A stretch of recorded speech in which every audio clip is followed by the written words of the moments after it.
자, 이번에는 돈이 흐르는 스토리, 돈맥을 좀 짚어보는 시간입니다. 1분기 실적이 본격적으로 발표되고 있습니다. 실적에 따라서 주가도 등락을 보이고 있는데요.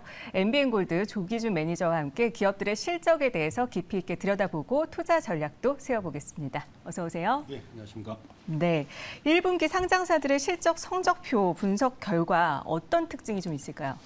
시장은 제가 생각했던 것보다 이제 뭐 이미 알고 있는 반도체는 뭐 나빴는데 그 외의 기업들이 생각보다 어닝 서프라이즈가 많이 나오고 있는 기업들이 많다는 겁니다. 결과적으로 이제 반도체는 대부분이 알고 있는데 그 외에 자동차라든가 이제 그 외에 이제 건설 장비라든가 뭐 이런 것들의 실적이 어닝 서프라이즈 했고 또 이제 그 외에 소외됐던 업종 우리가 안 봤던 태양광 관련 주들도 굉장히 좋은 기업들이 많이 있기 때문에 지금 시장이 이제 하락하고 있고 조정 국면 그다음에 이제 경기 침체를 얘기하는 상황에서도 1분기 실적이 사실은 뭐 비수기인 종목도 있는데 전반적으로 좋게 나왔다 그러면 저는 이제 시장에 대한 어떤 하방 압력 이제 더 이상 이제 추가적인 하락을 막아내고 이제 상승으로 한번 돌아설 수도 있겠다는 생각이 들고요. 또 하나는 이제 사실은 하이닉스 실적이 안 좋게 나왔는데 저는 뭐 맞을 줄 알았는데 또 네. 3%가 뜨니까 또 의외이기도 하고 이제 이미 알았던 매를 맞았기 때문에 네, 이제 실적과 관계없이. 2분기에 이제 좋아질 거다. 이제 그래서 감사한 효과가 있기 때문에 뭐 그렇다고 해서 이제 반등도 하고 그래서 꼭 실적이 주식을 반영한 건 아니지만 그래도 실적을 무시할 수는 없기 때문에 이제 그 다음 분기 앞으로의 미래를 예측할 수 있기 때문에 실적은 중요하다 생각합니다. 네, 그렇다면 1분기 실적 성적표 하나씩 자세히 좀 살펴보도록 하죠. 먼저 현대차 실적부터 살펴볼까 합니다. 일찌감치 상장사 영업이익 1위가 점쳐졌었는데요. 현대차가 1분기에 한 달마다 1조 원씩 벌어들였는데 현대차 실적 먼저 자세히 분석을 좀 해주시죠. 네, 현대차가 이제 실적이 3조 6천억을 벌었거든요. 그러면 이제 물론 그 전에부터 현대차, 기아차가 둘이 합쳐서 1분기 5조를 벌었을 거라고 얘기는 나왔는데 정확히 그거보다 둘이 합쳐서 이제 뭐 3조 6천억을 벌었기 때문에 엄청난 어닝 서프라이즈입니다. 사실 테슬라가 1년에 작년에 판매 대수가 얼마든지 대충 아시나요? 혹시 그 자동 얼마인가요?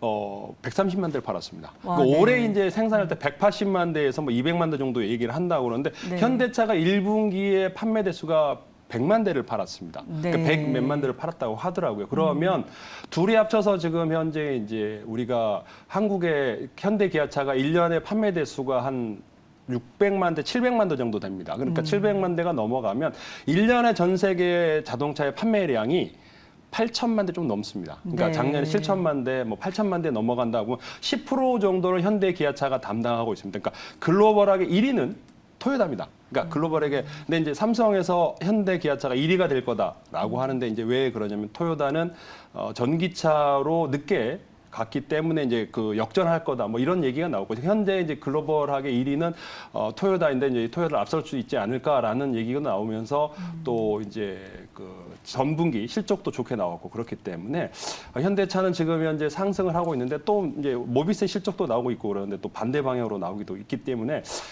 좀 주의해야 되지 않을까라는 생각도 이미 이제 알고 있기 때문에 네. 뭐 차익 매물이 나오고 있기 때문에 그것도 또 살펴봐야 되겠다 생각이 듭니다. 그렇군요. 사실 현대차가 글로벌 1위를 넘볼 수 있다라는 반가운 소식인데 사실 현대차의 서프라이즈 실적에 어제 오늘 주가가 20만 원을 넘기면서 화답하고 있는 모습이잖아요. 네네. 그래서 현대차 주주들도 상당히 웃고 있지 않을까 싶은데 지금 현대차 목표가 얼마로 보면 될까요? 주가 전략을 좀 세워볼까요?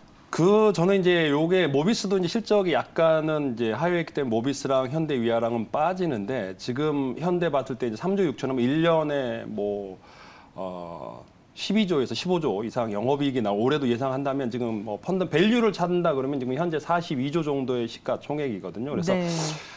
기본적으로 이제 뭐 PER을 계산하거나 그 PBR을 계산하더라도 기본적으로 25만 원까지는 갈 수 있는데 25만 원 뭐 정도 잡고 가시는 분도 있을 텐데 기본적으로 이제 20만 원 이하에서 조정시 그러니까 왜냐하면 아마도 이제 뉴스가 나왔기 때문에 뉴스에는 팔아라인데 차익 매물 시작 차익 매물이 때문에. 나오기 때문에 이제 좀 주의하시면서 20만 원 밑에 조정 시 매수를 하시고요. 목표가는 한 24만 원까지 이제 중장기로 1분기 실적도 좋아지고 2분기도 그렇고 지금 이제 IRA 법안에 관련해서 이제 그런 불구 불구하고도 잘 팔렸다는 거는 앞으로 이제 우리 현대차, 기아차가 전기차로 전환하는 속도가 빨라지고 그다음에 전 세계 10% 지금 현재를 담당하고 있는데 그게 더 11%, 12% 늘어난다 그러면 충분히 24만 원 돌파할 거라고 봅니다. 그래서 24만 원까지 보시더라도 50조를 넘어서야죠. 네, 제가 보기에는 엊그제 양극재 업체 둘이 합쳐서 50조가 넘어선 상황도 있었는데 네. 자동차 회사가 그거보다 밑에라는 건 말이 안 된다 생각합니다. 네. 그래서 손절가는 18만 원 잡고 가셔도 되겠다 생각됩니다. 네, 매수가는 20만 원 이하, 목표가 24만 원, 손절가는 18만 원. 네, 현대차가 아직 저평가돼 있다라는 얘기들이 많이 있어서 사실 더 기대하고 싶은 그런 마음도 있지 않나 싶은데 어떻게 보십니까? 현대, 기아차 모비스 세 개 합쳤을 때 95조 정도 됩니다. 아까 전 세계 10%를 파는데 테슬라는 그보다 안 되는 130만 대를 팔았는데도 물론 영업이익이 이제 비싼 게 팔렸기 때문에 그렇겠지만은 700조가 넘어갑니다. 그 다음에 토요타가 한 200조, 250조 정도 되는데 네. 제가 보기에는 이제 지금 현재 현대차, 기아차는 지금 90조에서 150조 이 정도는 가능하지 않을까라는 적정 가치는 그 정도로 생각하고 있습니다. 세 3사 합쳐서. 네, 그렇군요. 그런가 하면 SK하이닉스 아까도 말씀해 주셨지만 현대차와 반대로 영업이익 적자를 기록했습니다. 1분기 사상 최대 실적 적자를 보인 건데 이걸 어떻게 좀 해석을 해봐야 될까요? 뭐 이제 적자가 이제 그 전에 나왔다가 적자가 나와서 그럼 오늘 빠질 줄 알았는데 또 이제 그거는 알고 있었기 때문에 이제 그런데 올해 이제 10조 정도의 적자를 예상을 합니다. 지금 이제 3조 넘게 6천억. 현대차의 딱 반대로 그 수치만큼 마이너스가 지금 도출되기 때문에 그래서 네. 빠질 줄 알았는데 중요한 거는 이제 감산이라는 겁니다. 그래서 기본적으로 5조에서 10조 정도의 영업이익이 나왔다가 올해는 이제 적자가 나오고 있는 상황에서 그냥 이제 EB 발행도 하고 그러면서 이제 미리 하락을 했거든요. 그래서 이미 이제 시가는 반영돼 있고 그 다음에 이제 전년 대비 감소하는 거 이제 3조 4천억의 적자 전환도 나와 있기 때문에 이미 이거는 이제 2분기부터 근데 이제 반도체 바닥이 언제냐 3분기를 예상하시는 분들이 많더라고요. 보고 전문가들이. 네.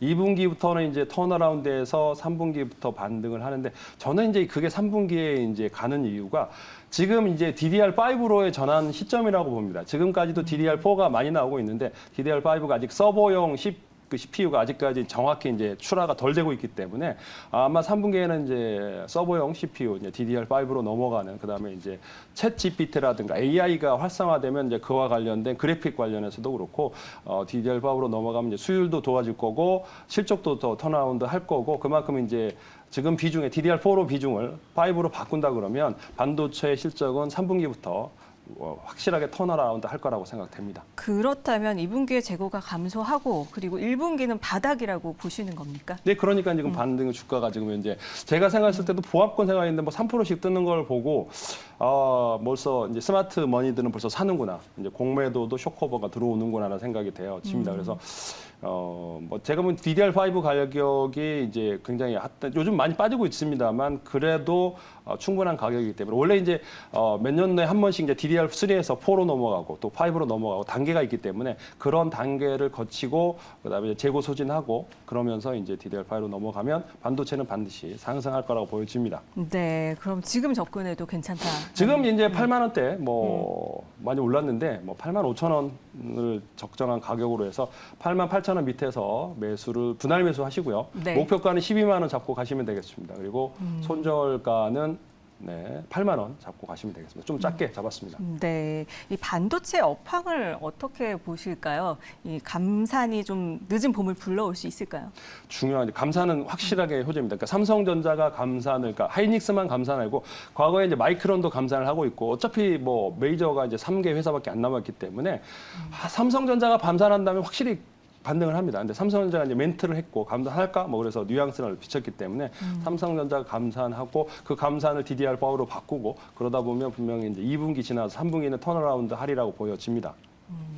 그러니까 그래서 중요한 건 관건은 키포인트는 삼성전자죠. 삼성전자가 감산을 얼마나 하느냐. 근데 그게 아직까지는 정확히 알려져 있지는 않습니다. 누구도 모르고 있고 뭐 이재용 회장도 알까요? 잘 모를 거라고 생각합니다. 알 수 없죠. 네, 네. 그래서 이제 그 감산 규모가 중요하고 뭐 그거에 맞춰서 이제 반도체는 턴어라운드 하리라고 보여지는데 그것도 있지만은 지금 미국에서 이제 그러니까 한미 정상회담에서 반도체 관련 보조금 관련해서 이제 그 이슈가 있을 것 같습니다. 보조금 관련해서 이제 뭐 보조금을 받으려면은 제출해야 될 서류가 너무 많기 많죠. 때문에 네. 그와 관련해서 이제 굉장히 이제 어려워하는 거기 때문에 제가 보기엔 이제 그 이슈가 조금은 우리 시장에 영향을 미치지 않을까 생각합니다. 네, 알겠습니다. 오늘 돈이 흐르는 스토리에서는요, MBN 골드 조기준 매니저와 함께 기업들의 실적을 심도 있게 들여다보고 돈 벌기 위한 투자 전략을 세워봤습니다. 오늘 말씀 고맙습니다.